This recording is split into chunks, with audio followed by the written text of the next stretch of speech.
Welcome to the Career Ready Podcast. Learn about resumes, cover letters, LinkedIn, interviewing, and all things you need to be career ready with the Career Service Center at College of DuPage. I'm one of your hosts, Pierre Michiels. In today's bonus episode, I'm going to interview Michelle Malik to better understand her story. Thanks for being here, Michelle. Yeah, thanks for having me. I'm excited. I'm excited to have you here.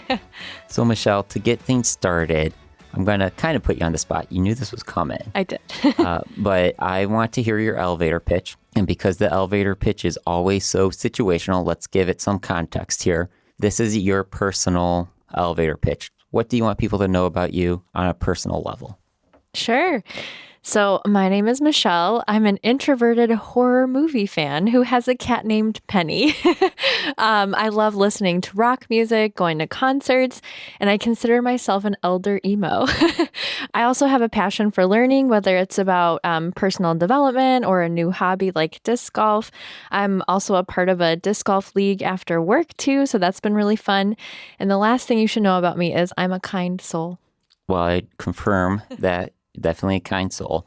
And the elder emo. Okay, I have an idea of what this is. Right. But can you just elaborate on that? Sure. So basically an elder emo is someone who still listens to emo music as they've gotten older. So when I was a little 14-year-old kid, I would listen to emo music all the time. And it's just something that's a part of me still. So are you listening to modern or sticking with just the classics when you were 14? What's going on here? No, I go back to the past. Okay. So, yep, I just listen to The Used, Yellow Card. I'm trying to think of emo bands right now. Hawthorne Heights, like all of those classic emo bands. Elder emo right here. First time I've ever heard of it. Hello. All right, so let's change pace. All right, so you're not going to be talking about being an elder emo here. Let's hear your professional elevator pitch. If you want to give it a little context, a little setting, go for it, but you as a professional. Sure. So, hi, my name is Michelle Malik, and I'm a career services specialist in the Career Services Center at the College of DuPage with over 4 years experience in higher education. Within my role at the college, I've really been able to utilize my attention to detail and my problem-solving skills to provide quality service to all students and clients. Additionally, I've had experience working at a crisis hotline, and that has taught me how to handle high-pressure situations as I've really had to respond to emergencies within a moment's notice. And I look forward to an opportunity to share more about who I am and my experiences and how I can support your needs at your company. And it sounds like you have a lot of different stories you could be telling. We won't go into those, but it sounds like, you've been exposed to quite a bit, and crisis hotlines and things like that, different stories that you can be drawing from. Again, won't ask you to share anything, but I'm sure you've got a few. Oh, yeah. It was a very interesting time. I've had a lot of callers called in, and yes, very intense stories, but it was a wonderful experience. Yeah. Well, I'm glad that you could draw from it, call it wonderful, even if it was a little challenging at times. Mm-hmm. Let's kind of do a restart here and dive deeper into your story and just talk about being a student, being involved in high school, college, whatever you've done to help influence your career path. Sure. So in high school, one of the biggest things that I was involved in was a group, and it was to meet with other peers and kind of talk about our experiences a little bit more, what we were going through as high school students. So who led that group was actually my guidance counselor. Shout out to Mrs. Hernandez, who actually still works at Conant High School. But it was my guidance counselor who led that group, as well as Mrs. K, who is a social worker. She doesn't work there anymore. But so just being exposed to that group and being able to be with my peers, I kind of was like, wow, I really want to do this. I want to help students like they did. Other than that, in high school, I wasn't too involved in too much.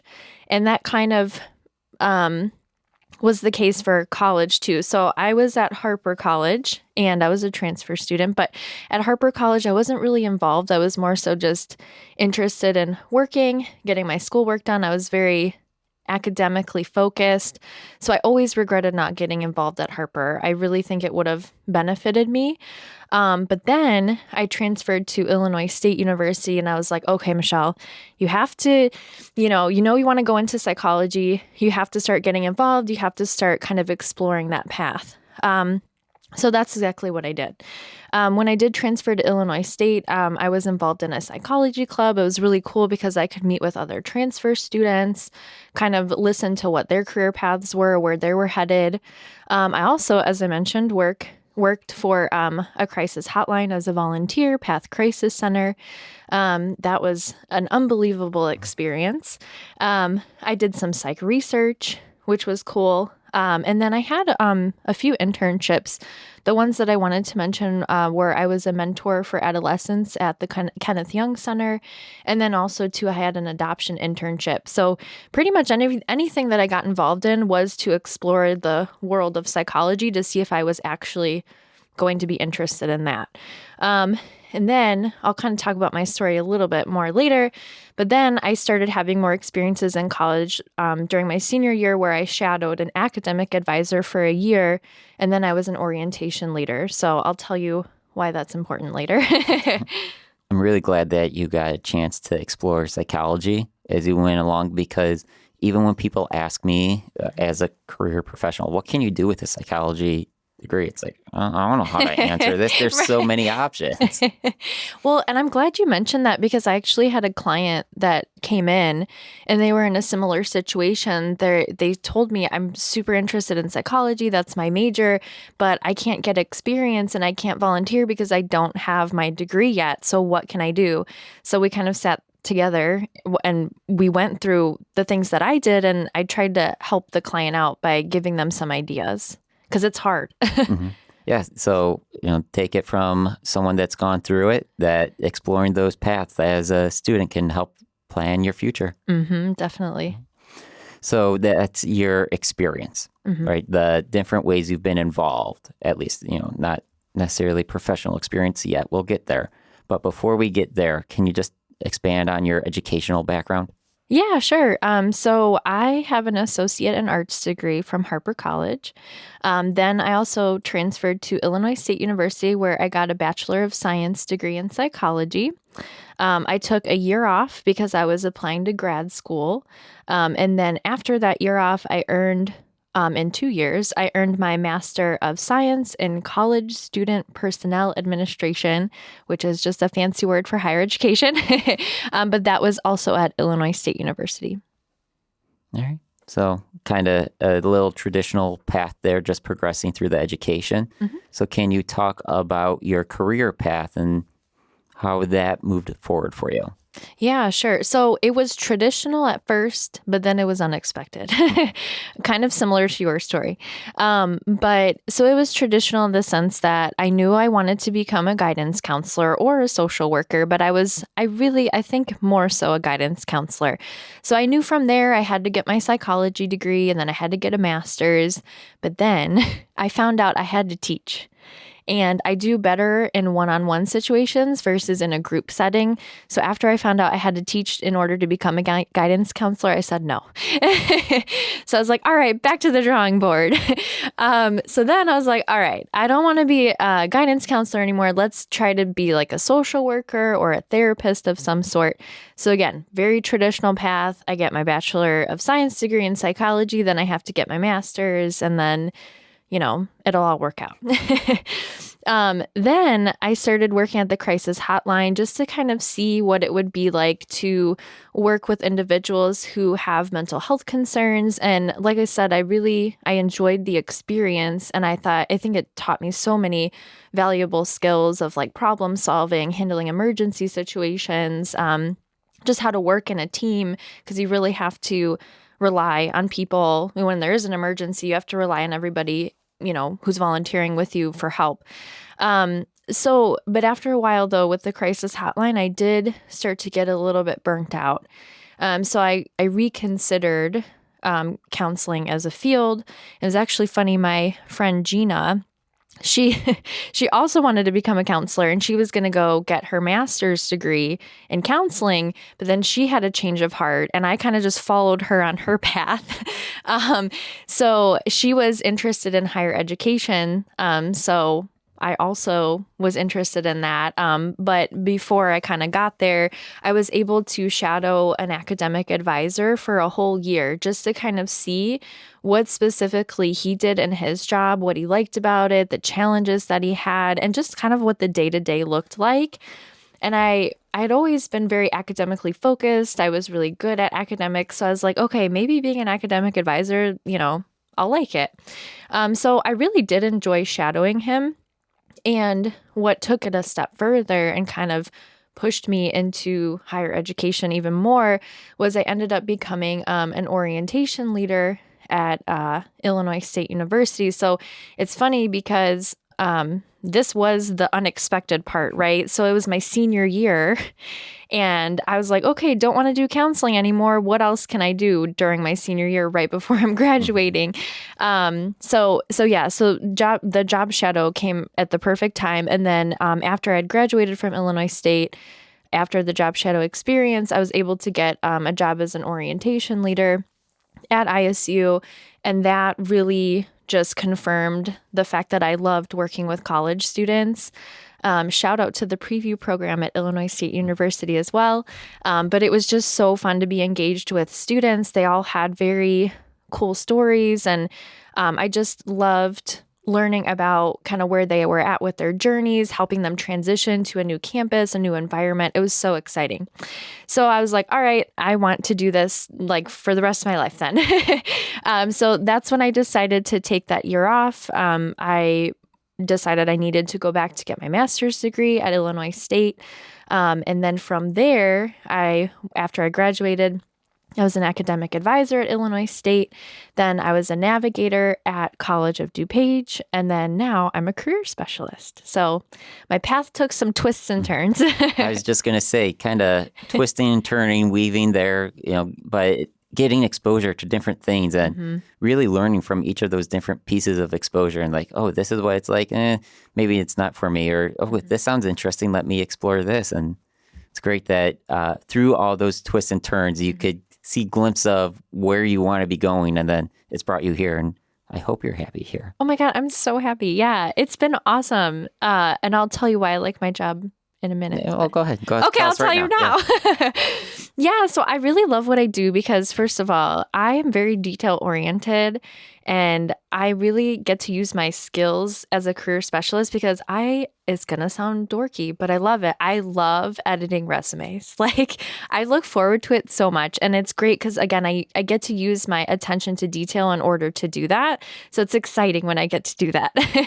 I also love helping people, and I love sharing resources with students and clients and just kind of meeting them where they're at. I know it can be really nerve-wracking jumping into a career or trying to explore your career path. So it's really refreshing just helping them and, again, just meeting them where they're at and just reassuring them that it's going to be okay. You'll find something and I'll help you do that, But also just helping them can kind of become familiar with like new avenues to explore a career path or how to secure a job and internship. So that's always been fun. And then lastly, I love working with our team, our supervisor. You all have been so supportive, and it's just such a collaborative environment. So that's why I love working here. Well, I'm glad to hear. I'm glad to hear that joy you have for your work. And I mean, I think that's a good shout out just for career services as a potential career path. Not many people think of it. So if you're kind of lost, but you like those conversations, helping people, very detail oriented, maybe you like editing resumes as Michelle does, then look into career services. So before we wrap up here, I have a question just about your background, your mentors, the people that have been there to help you go down this career path. Anyone you want to talk about, share? Yeah, there's a lot of people. And I am so thankful for all of those people in my life that just, when I was lost, they truly helped me figure out what my path was. They really changed my life. So I have a few people I want to shout give a shout out to. I already gave a shout out to Mrs. Hernandez and Miss K as well. But, they helped me along that path of just trying to figure out, okay, do I want to be a social worker? Do I want to be a guidance counselor? So love that. And they're awesome. Also, too, I just wanted to share that a faculty member, which again, I think you shared in your story, a faculty member actually brought in Path Crisis Center to our classroom to teach us about what they did. And they were actually recruiting volunteers. So that's how I learned about Path Crisis Center. So I'm very grateful for that faculty member and for who presented to us to just learn about that information and be able to get that opportunity and experience. I do want to give a shout out also to Dave Pletcher. So he was the academic advisor at ISU who allowed me to shadow him for a whole year. And I want to give him a shout out because if it wasn't for him, I would not know what I was doing with my life. I was so lost. Like I said, senior year, I was kind of scared. I was graduating. Okay, what am I going to do now? And he really took me under his wing. He encouraged me to get a master's degree. He's like, hey, you got to do this. And, he was a reference for me as a preview guide when I was applying to be an orientation leader or a preview guide, as they're called. So I want to give him a shout out. Also, I want to give the preview program a shout out too. So MJ, Corey Burgess, they gave me the opportunity to be an orientation leader and to find out that I loved higher education. So, and then because there's so many people at these institutions, I'm not going to name every name, but I did want to shout out departments. So for Heartland Community College Advisement, I wanted to shout them out because they gave me my first experience in grad school as an academic advisor. And for that, I will be forever grateful. And then also University College as well. There's too many people to name, but I just want to let everyone know I'm so thankful for you as well. So just for all our listeners to realize, you could have an impact on people. And Michelle, it's great hearing the list of those names, those different departments, those different influences. So as you're moving forward, just for our listeners, remember, there's people that you're impacting that you may not realize it. So thank you to all those that have helped me, that have helped Michelle, that has helped us move forward. So one last question for you, Michelle. All right, you know what's coming. Yeah. All right. So we're in the winter seasons. We're not going outside too much, but you are still Frisbee golfing indoors league. Yes. But what are you watching right now? Okay, so I'm on a struggle bus because I don't know. I'm trying to find a show. I did see something on, I think it was Netflix or Hulu. Well, I can't remember, but it's called The Midnight Club. I don't know if I told you all about it, but I think it's about this girl who gets sick and then she's sent away somewhere. And then they, the kids at the clinic that she's at, they go into this basement and they I don't know if they do a seance or something, but that's right up my alley. So I'm excited to watch that. I'm not going to lie. This is my guilty pleasure. I love reality TV. Currently trying to find something to watch because I've finished all of my shows. So that's where I'm at for the winter. Well, Midnight Club, is that what you said it was? Yeah, I think it's called The Midnight Club. So, right. Well, that definitely sounds like that's feeding into your horror interest there. But Michelle's stuck. So if any of our listeners have suggestions for her on something to be taken in, go ahead and let us know what you're watching and give Michelle some recommendations. Yeah, I'm open to it, please, because I need something to watch for these next 2 weeks. Thank you, Michelle, for that wonderful insight to your story, your path. And thank you to all our listeners for joining us with this episode. We will not be answering a listener question this episode, but I want to remind everyone, if you have a question for us to answer in the future episode, you can submit that by emailing careerpodcast@cod.edu. And be sure to join us for our next episode as we start season 2 of the Career Ready podcast.